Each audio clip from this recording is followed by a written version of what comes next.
अजय आलोक जी ये कह रहे हैं यात्रा में आइए और सवाल जवाब कीजिए। अरे भैया जिस यात्रा में जिसको इसको जाना है वो तो चल ही रहे हैं, वो जा ही रहे हैं और पूरा देश देख ही रहा है कि केरल से यात्रा शुरू होती है तो पादरी कैसे जुड़ते हैं और उसके बाद जब तमिलनाडु आती है तो कौन जुड़ता है, कन्हैया कुमार कैसे जुड़ता है और कौन कौन महान महान हस्ती इस यात्रा में जुड़ रहे हैं। तो कहां मुझे उन महान हस्तियों की लिस्ट में खड़ा करना है सुरेंद्र भाई। मैं जहां थे गरीब आदमी छोड़िए, मैं पटना में ही ठीक हूं, दिल्ली में ठीक हूं। अब राहुल गांधी को घूमने दीजिए, लेकिन एक बात नहीं समझ में आती है, देश को भी नहीं समझ में आती है। जब राहुल गांधी खुद कहते हैं ना कि अरे मैंने राहुल गांधी को मार दिया है, जरा समझा दीजिए उसको मुझे इसका अर्थ। जब राहुल गांधी खुद कहते हैं ना ठंड से डर नहीं लगता है, मैंने बोला ना 40 कोस आप लोग आगे ले जाते हैं, वो 80 कोस खुद पीछे हो जाते हैं। लेकिन एक एजेंडा एड्रेस कर रहे हैं अच्छी तरह से, मुसलमान जोड़ो यात्रा। अब मेरी पूरी शुभकामनाएं हैं कि कांग्रेस के साथ पूरे मुसलमान आ जाए।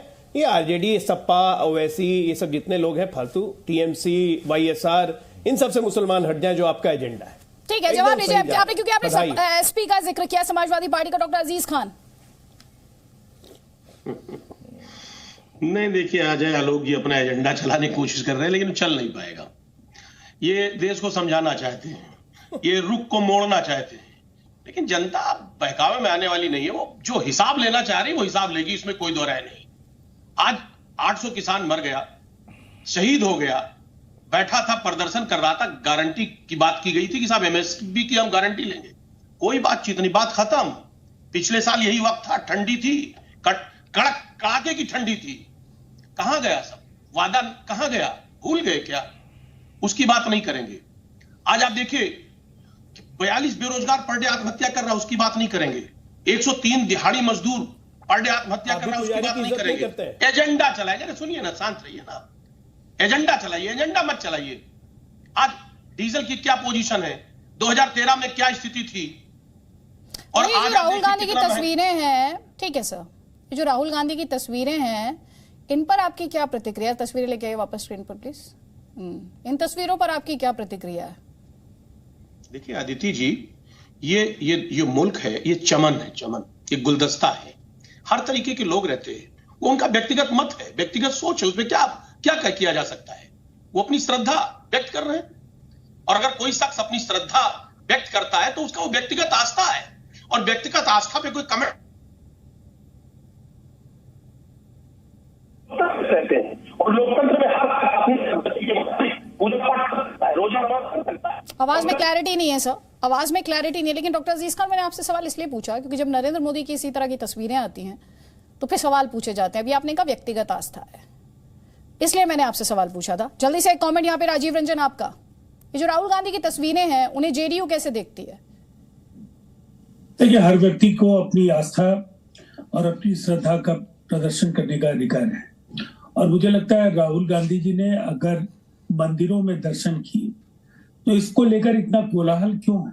ये मंदिर, हिंदुत्व, पुजारी, ये शब्द कोई कॉपीराइट तो नहीं है भारतीय जनता पार्टी के। हिंदुत्व का जो सहस्त्राब्दियों का जो इतिहास है, ऐसी पार्टियां जिनकी आयु ही बहुत कम दिनों की है, वो हिंदुत्व का कॉपीराइट ले कैसे सकती है? ये तो इस देश के करोड़ों, बल्कि इस दुनिया के करोड़ों हिंदुओं की श्रद्धा और आस्था का सवाल है। और अगर राहुल जी मंदिरों में जाकर के आस्था के साथ अगर भगवान का दर्शन करते हैं, उन्हें श्रद्धा के सुमन अर्पित करते हैं, तो इस पर किसी को एतराज करने का कोई हक नहीं है। और जहां तक पुजारियों का सवाल है, सुरेंद्र राजपूत ने सही में उसकी परिभाषा रख दी है, और मुझे लगता है ऐसे गुड़ विषयों पर हर विश्लेषक, मैं तो कहूंगा कि भारतीय जनता पार्टी समर्थक शब्द लिखना ज्यादा अच्छा होगा उनके लिए, इसलिए कि विश्लेषण तो मैंने कभी भी बेबाकी के साथ, निष्पक्षता के साथ मैंने करते हुए उन्हें नहीं देखा है। एक पार्टी के एजेंडे के लिए काम करते हैं, अगर विश्लेषण यही है तो ठीक है, ये आपका विशेषाधिकार है। लेकिन मैं ये मानता हूं कि राहुल गांधी के हर सवाल पर अगर इतना कोहराम है, इतना शोर शराबा है, तो इसका मतलब आप ये मान रहे हैं कि उनको नजरअंदाज करना मुश्किल है, और नजरअंदाज जब आप नहीं कर पा रहे हैं, इसका अर्थ क्या है? आप आने वाले समय की चुनौतियां समझ रहे हैं। दिल्ली एमसीडी में केवल मुसलमानों ने अजय आलोक के हिसाब से वोट नहीं किया था भारतीय जनता पार्टी के खिलाफ, वहां हिंदुओं ने भी वोट किया होगा, वहां ईसाइयों ने भी वोट किया होगा, वहां पारसियों ने भी, जो भी अलग अलग धर्मों के मानने वाले लोग, कम संख्या में ज्यादा संख्या में लोग होंगे। ठीक है सर। हिमाचल केवल मुसलमानों ने तो वोट नहीं दिया होगा, इसलिए हिंदुत्व का स्वयं को ठेकेदार समझना भारतीय जनता पार्टी को, और तथाकथित जो एक धर्मांधता का जो एक खेल है जिसके नाम पर वो चाहते हैं कि 80% हिंदुओं के वो मालिक बन जाए, इस देश की जो बहुरंगी संस्कृति है और जो हमारी विरासत है, हमारी परंपराएं हैं, इसकी अनुमति नहीं। बिल्कुल ठीक बात है राजीव रंजन जी। हिंदुत्व, हिंदुइज्म, मैं हिंदुत्व भी नहीं, मैं हिंदुइज्म की बात करूंगी, इस पर किसी का कॉपीराइट नहीं है। दरअसल सवाल क्यों उठता है? सवाल तब उठता है जब भगवा को पॉलिटिकल नैरेटिव में एक खास तरह की विचारधारा से जोड़कर प्रोजेक्ट किया जाता है। सवाल तब उठता है जब भगवा पर सांप्रदायिकता का आरोप लगाने वाले भगवा में दिखाई देते हैं। सवाल तब उठता है जब राम और राम सेतु को काल्पनिक बताने वाले आराधना की बात करते हैं। सवाल तब उठता है जब यह कहा जाता है कि राजा दशरथ के महल में तो कई हजार कमरे थे, आप कैसे ये इंश्योर करेंगे? एक्चुअली सवाल तब उठता है, इसलिए ये सवाल पूछा गया है।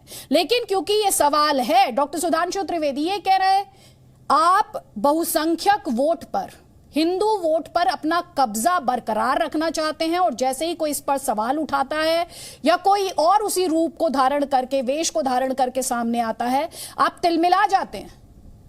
हिंदुइज्म, हिंदुत्व, हिंदूज, इस वोट बैंक पर किसी का कॉपीराइट नहीं है ना। देखिए, हम पहली बात ही कहना चाहेंगे, हमें कोई रिएक्शन देने की जरूरत नहीं। इस देश की जनता अच्छी तरह समझती है कि कौन वास्तविकता में भक्ति की बात कर रहा है और कौन अपॉर्चुनिस्ट भक्ति की बात कर रहा है। पंचतंत्र में हम सब ने भगत की और बगुला भगत के अंतर की कहानी सुनी है। मैं दो बातें कहना चाहूंगा। एक तो जो आपने पॉलिटिक्स की बात कही, हिंदुत्व की बात कही, दूसरा तपस्वी और पुजारी वाले विषय के ऊपर मैं गंभीरता से, मैं भी रास्ते में आ रहा था तो मैंने मोबाइल पे देखा भी। देखिए, अजय आलोक जी ने जो बात कही, अभी हमारे जदयू के मित्र उनकी अपोजिशन कर रहे थे, पर मैं उनकी बात में संशोधन करता हूं। उन्होंने सही कहा है, राहुल गांधी का वक्तव्य सही है। पुजारियों का देश नहीं है, ये तो मौलवियों का देश है। क्योंकि जितने हमारे अपोजिट मित्र बैठे, किसी की औकात नहीं है कि ये बोल दे कि ये मौलवियों का देश नहीं है, क्योंकि सेकुलरिज्म के सभी सूरमा मौलवियों को तनख्वाह देते हैं और पुजारियों को ठेंगा देते हैं। यह एक स्थापित परंपरा है सेकुलर सरकारों की। मौलवियों के लिए मदरसे हैं, मौलवियों के लिए वक्फ बोर्ड है, और इतना ही नहीं होता है, मौलवी कोई तनख्वाह नहीं मिलती है, जो अजान लगाता है उसको भी तनख्वाह मिलती है, जिसको मुअज्जिन कहते हैं, और तनख्वाहें बढ़ाई भी जाती हैं, और पुजारियों को नहीं मिलता। तो इसलिए उनका एक दृष्टि से विश्लेषण बिल्कुल सही था अजय आलोक जी का, कि ये उन्होंने राजनीतिक दृष्टि से एक सुविचारित स्टेटमेंट दिया था। अब मैं सैद्धांतिक बात कहूं, भाई तपस्वी और पुजारी में हिंदू धर्म में कहां पे अंतर है? भाई मैं अगर पूछूं तो हमारे जो विपक्ष के प्रवक्ता बैठे उनको पता है कि तप का उल्लेख भारतीय संस्कृति या वैदिक वाङ्मय में कहां है? ये छठ वेदांग में जहां पर 5 नियम का उल्लेख आता, वहां पे तप का उल्लेख है।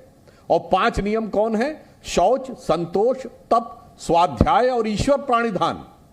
यानी तप के 2 प्रीकर्सर हैं, शौच और संतोष, यानी शरीर और आत्मा की शुद्धि रखना और संतुष्टि का भाव रखना, और आगे के जो प्रिल्यूड हैं आगे के, वो क्या है? स्वाध्याय यानी अध्ययन करना और ईश्वर में भक्ति रखना। तो कहां पे कॉन्ट्रडिक्शन है? हां, वो कॉन्ट्रडिक्शन है जब बगैर ईश्वर की भक्ति की तपस्या होती है। तो तपस्या राक्षस भी करते थे हमारे यहां, बस अंतर क्या था कि उनकी ईश्वर में भक्ति नहीं होती थी और बाकी वो सारी की सारी चीजें करते थे। इसलिए जब हम हिंदू धर्म की बात करेंगे तो तपस्या ईश्वर के प्रति समर्पण का ही हिस्सा है। इसीलिए तुलसीदास ने भी लिखा है हनुमान चालीसा में, सब पर राम तपस्वी राजा, तिनके काज सकल तुम साजा। अब देश की जनता ये जानती है कौन सा राजा तपस्वी रहा और कौन से राजा ऐसे रहे जिनका जलवाए जलाल रहा खानदानों का। राहुल गांधी जी की सरकार जब परोक्ष रूप से चलती थी तो इनकी कितनी तपस्या सबने देखी है। इनके स्वर्गीय पिताजी की तपस्या हम सब देखते थे। दिल्ली की सड़कों के ऊपर ट्रैफिक रोक के गाड़ियां चलती थीं, और उस जमाने में मालदीव में जब वो जाते थे छुट्टियां मनाने के लिए, या जिस जमाने में कार्बेट पार्क में जाते थे, तो वहां तक का पूरे ये तपस्वी थे। और ऐसे तपस्वी थे महान कि अपने को ही सारा का सारा भारत रत्न ही नहीं दे लिया।